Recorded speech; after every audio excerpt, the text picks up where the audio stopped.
Здравствуйте! В эфире информационный выпуск Амши Ипшара. Сегодня в программе. В правительстве обсудили разработку концепции внедрения в Абхазии современных цифровых систем. Насколько пляжи Восточной Абхазии готовы к летнему сезону? Актуальный репортаж программы.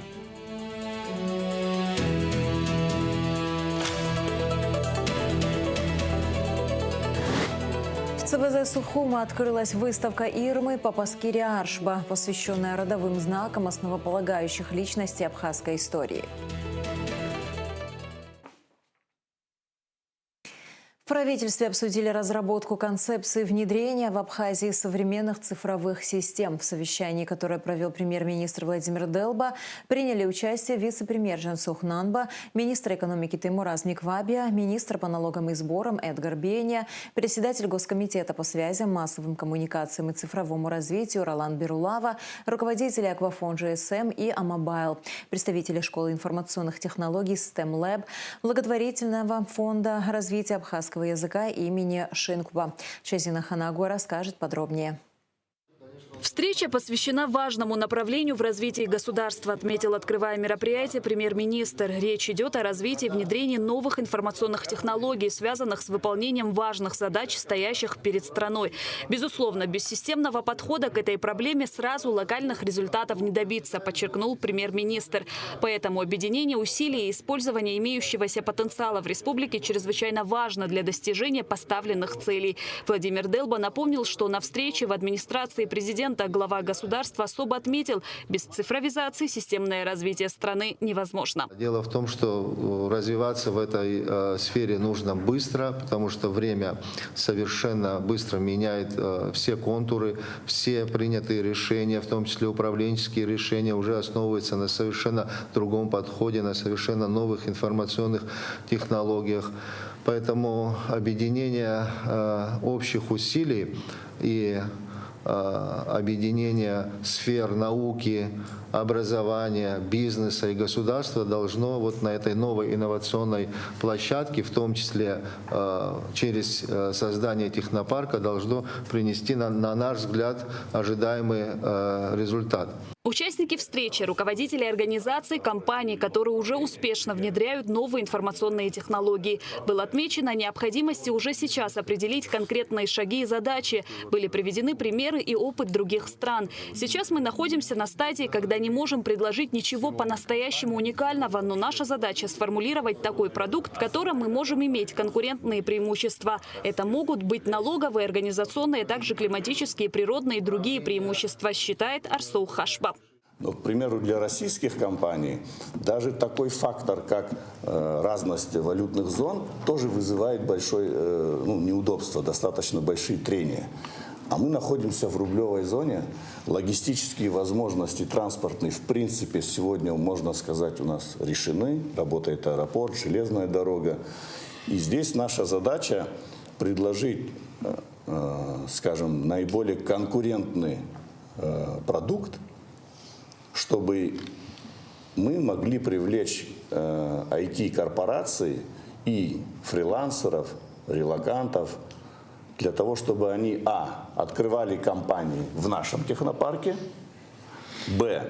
отправляли свои команды для отдыха и работы в наш технопарк, и просто физические лица, а таких на самом деле очень много.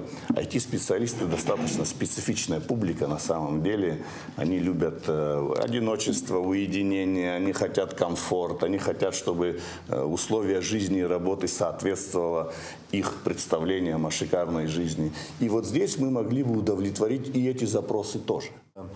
Законодательной базе, чтобы объявить какой-то конкурс или проект на то, чтобы представили идеи технопарков. Они могут быть государственные, они могут быть в партнерстве государственно-частные, или они могут быть частные идеи. То есть, как бы, чтобы была и там тоже и конкуренция, и возможность разные проекты представить. В первую очередь должна быть разработана нормативная база и законодательство. Правила игры должны быть абсолютно понятны и прозрачны. Особое внимание внимание уделили кадровому потенциалу. Что касается Абхазского университета, это главная кузница кадров, и совершенно очевидно, что усилия, которые должны предприниматься, в первую очередь должны быть направлены на формирование компетенций, потому что наши выпускники – это тот ресурс человеческий, который должен будет поднимать технопарк.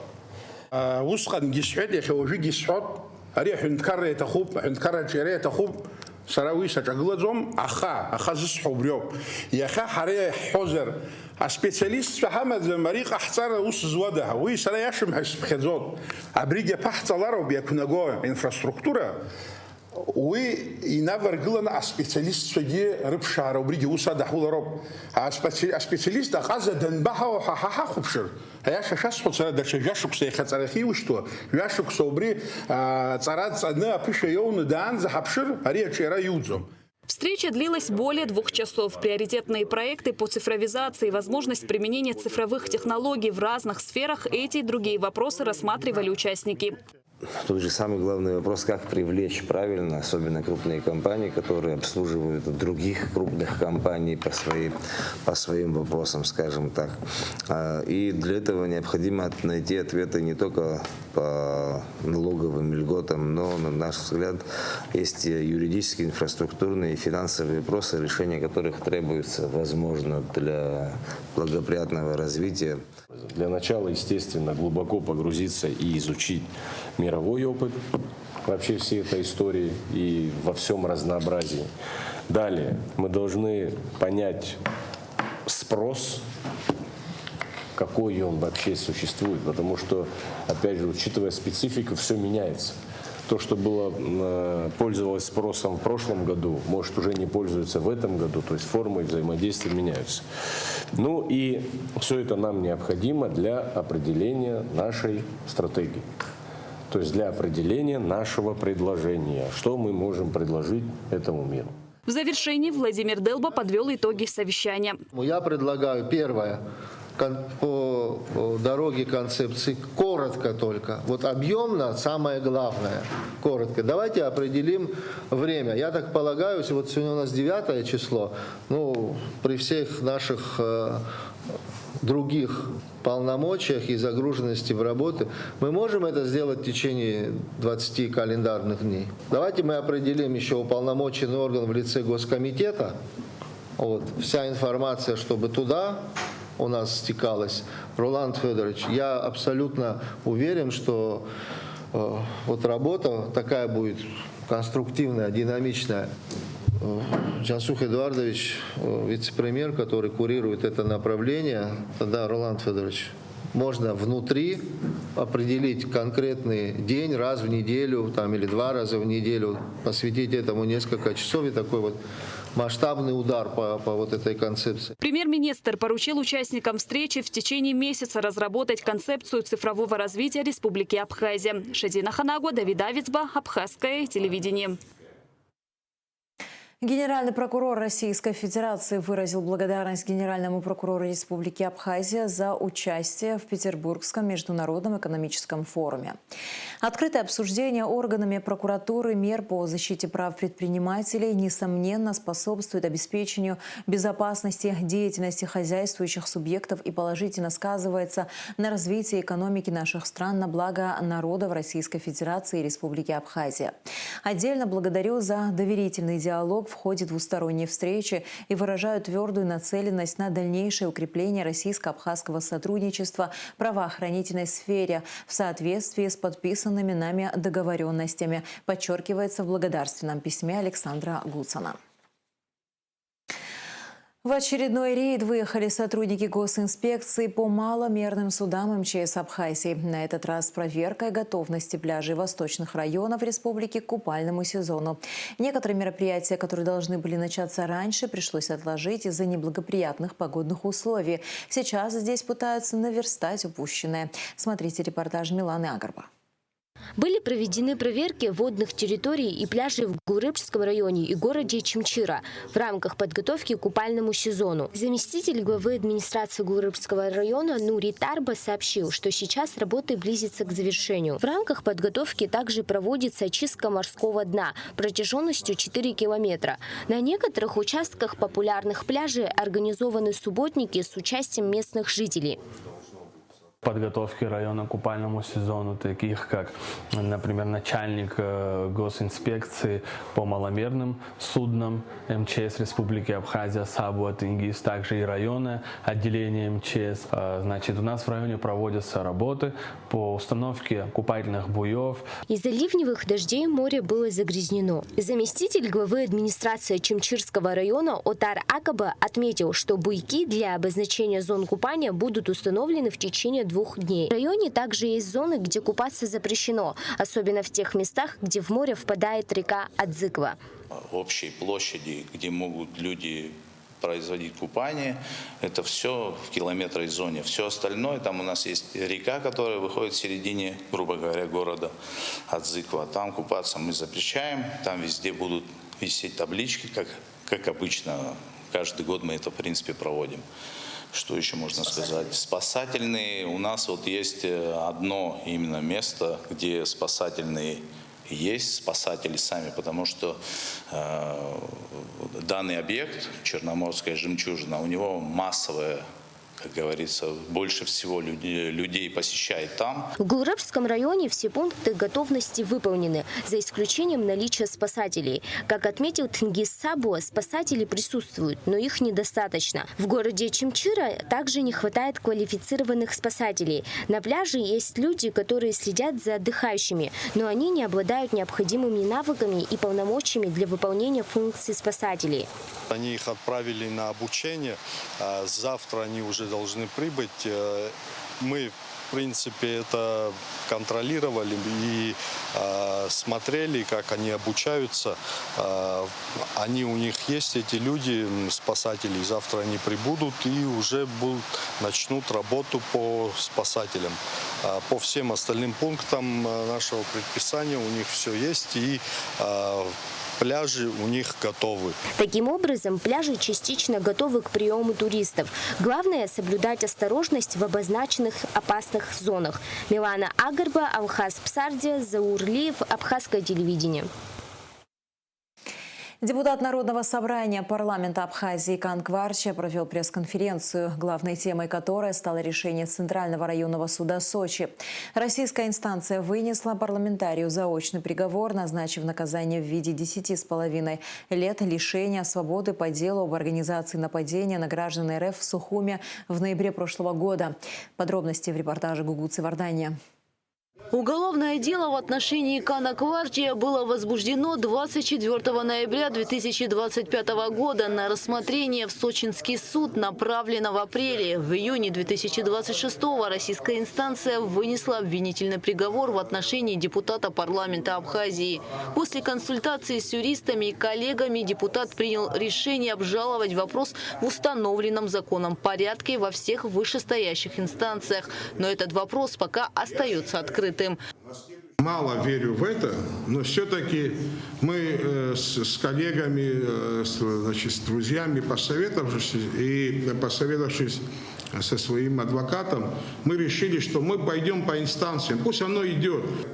В ходе встречи с журналистами Кан Кварчия уделил внимание и другим вопросам. По мнению депутата, республике необходимо активизировать усилия на международной арене. Хотя МИД республики постоянно ведет активную деятельность в этом направлении, участвуя в женевских дискуссиях и устанавливая связи со странами, которые потенциально могут признать Абхазию. А мы понимаем, что для укрепления нашей страны, нашего суверенитета, мы обязательно должны продвигать интересы дальше.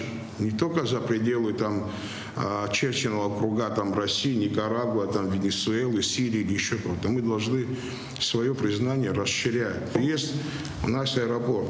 Я считаю, что мы сегодня должны добиться, чтобы мы имели свободный вылет хотя бы в неделю раз, скажем, в Турецкую республику, в Ереван. Это будет налаживать отношения с другими странами. Депутат затронул и тему взаимоотношений Абхазии с Грузией, обозначив свою позицию по данному вопросу. Война закончилась, для меня, понятие солдат тоже прекратило существовать, остается только понятие патриота. Но и Грузия должна понимать, что время вот этих вот всяких взаимных претензий прошло, поколения меняются. Вы помните, Советский Союз выиграл большую войну отечественную с фашистской Германией, но после этого наладили отношения экономические, политические, культурные, да, обмены шли. Но это жизнь, она продолжается. Не обошли вниманием участники пресс-конференции текущую ситуацию внутри Абхазии. Отвечая на вопросы о деятельности оппозиционных сил в республике, Канг Варджи дал свою оценку происходящим политическим процессам. Я считаю, что я лидер оппозиции, которая не прогнулась, не сломалась, не продалась и не договорилась. Я не знаю, кто как себя считает, я проабхазский политик. Как это так? Что значит пророссийский политик? Что значит про западный? Мы должны быть первым долгом проабхазскими политиками. В завершении встречи депутат ответил и на другие вопросы журналистов. Гугут Савардани, Ахрам Ичба, Абхазское телевидение. «Сила рода» – так называется выставка Ирмы Папаскири Аршпа, открывшаяся в Центральном выставочном зале Сухума. Создатель ювелирного бренда «Амра Jewelry Art» представила на суд зрителей коллекцию картин, посвященных родовым знакам основополагающих личностей абхазской истории. Аэлита Рутинян была на экспозиции. Коллекция картин, посвященных родовым знакам, тамгам, основополагающих личностей нашей истории. Выставка открылась в ЦВЗ. Она будет весьма интересна тем, кто увлекается историей и культурой. Тамги – это родовые знаки, которые использовались для обозначения принадлежности к определенному роду, ритуальных, также социальных целях и не только. Они представляют собой важный элемент культурного наследия и символ преемственности поколений. Это первая персональная выставка Ирмы Папаскири Аршпа в Абхазии. Это интересно для всего народа, потому что тамга – это символ рода.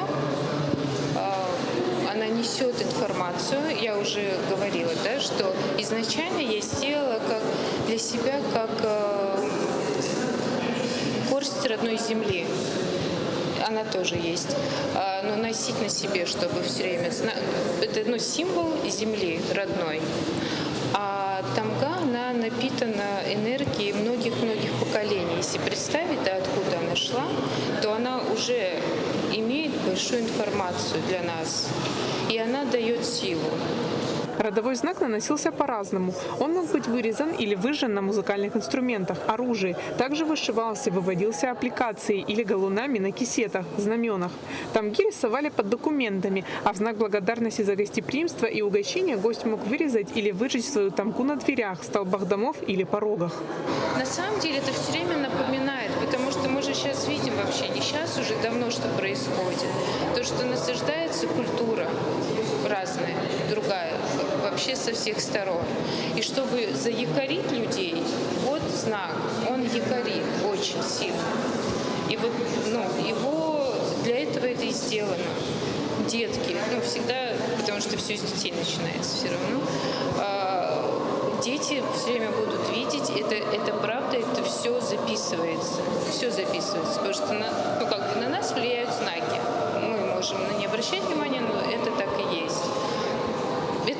Это связь поколений. Тамга, как символическая система, концентрирует в себе достоинство рода и его неразрывную связь с предками. Исследование абхазских тамг рассматривается как способ доступа к глубинной памяти народа, поскольку в них отражена психология и многовековая идентичность этноса.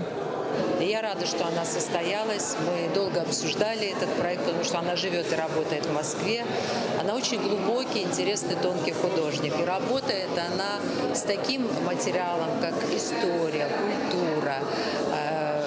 То, что мы сегодня видим, родовые знаки, тамга, как художник, современный художник, может это переосмыслить и сделать частью нашей жизни. Например, через ювелирное искусство, да, через скульптуру, через какие-то предметы декоративно-прикладного искусства. Это все о том, что история история, наследие, оно может жить только в том случае, если получает интерпретацию в нашей жизни, в современной жизни. Но в то же время она должна быть очень деликатная, без потери смысла. Это итог многолетней работы, которая посвящена исследованию своих корней, кода предков и связи поколений. Смотря на работы, понимаешь, с какой ответственностью и любовью автор подошел к их созданию. Посетители остались под большим впечатлением. Мне, безусловно, очень приятно находиться сегодня здесь. Для меня это большая честь, то, что Ирма Папаскиря сделала великолепный проект. Я даже и проектом это не хотела бы назвать, поскольку это вопрос связан с идеологией, я имею в виду развитие нашей страны. И очень правильно подчеркнута тема о том, что если мы хотим развивать свое будущее, нам очень важно помнить о своем прошлом. Сила рода – это и есть наше прошлое, это настоящее и будущее, соответственно. Поэтому великолепная выставка. Я считаю, что мы можем гордиться такими людьми, как Ирма, поскольку она представляет не просто нас на международной арене, а она показывает то, кто мы есть на самом деле. Я уже много лет знаю Ирму, подписана на все ее соцсети, наблюдаю за тем творчеством, которое она несет через вот эту ювелирную свою историю. Это абсолютно уникально. Такого нигде нет. И это такой способ передачи национальных идентификаций, аж до мурашек, честно говоря, доходит, потому что это очень крутая история. Поэтому я с удовольствием, узнав о выставке, с удовольствием пришла, и я рада этому очень. Выставка будет открыта по 30 июня. Не упустите возможность окунуться в историю и узнать больше о своих корнях. Аэлита Арутюнян, Давид Маргия, Абхазское телевидение. Выставка «10 веков русской архитектуры» в честь празднования Дня России открылась в фойе Росдрама. Посетители могут познакомиться с историей российской архитектуры от крещения Руси до конца 20 века. Экспозиция отражает связь архитектурных школ, течений и стилей разных регионов России. Здесь можно посмотреть фотографии зданий, которые относятся к барокко, модерну, классицизму, ампиру и другим течениям. Также зрители могут прочитать историю развития того или иного направления архитектуры. Экспозиция подготовлена при участии Государственного научно-исследовательского музея архитектуры имени Щусева, признанного Центром сохранения мирового культурного наследия, чье собрание насчитывает более 840 тысяч предметов. Концерт, посвященный Дню России с участием солистов московского театрального коллектива «Театр на Трубной», состоялся в Росдраме. В исполнении заслуженного артиста России Вадима Колганова, артистов театра Евгения Суслова, Мирославы Михайлова и Инны Дари прозвучали поэтические и музыкальные произведения. В концерте также принял участие квартет «Ами», который акапелла исполнил всеми любимые произведения о родине. Вел концерт художественный руководитель театра на Трубной Дмитрий Астрахан. Мероприятие организовано Домом Москвы в Сухуми при поддержке правительства Москвы, Департамента внешнеэкономических и международных связей города Москвы и Московского дома соотечественника.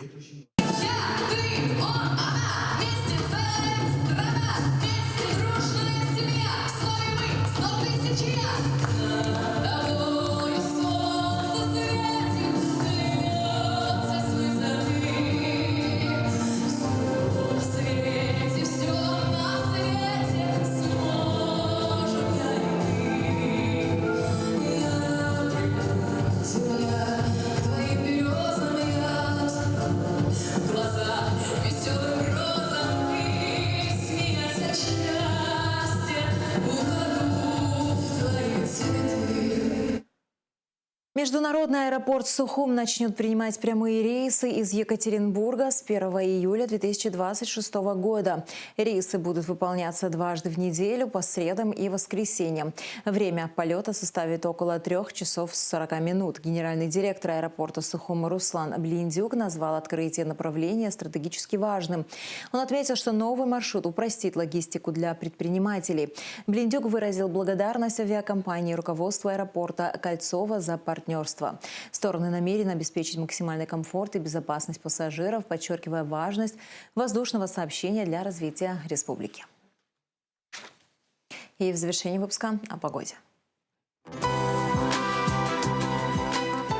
В среду 10 июня в Абхазии ожидается переменная облачность без осадков. Лишь в конце дня возможен дождь разной интенсивности, гроза, утром туман. Температура воздуха ночью 14-19, днем 21-26 градусов. Температура морской воды 15 градусов.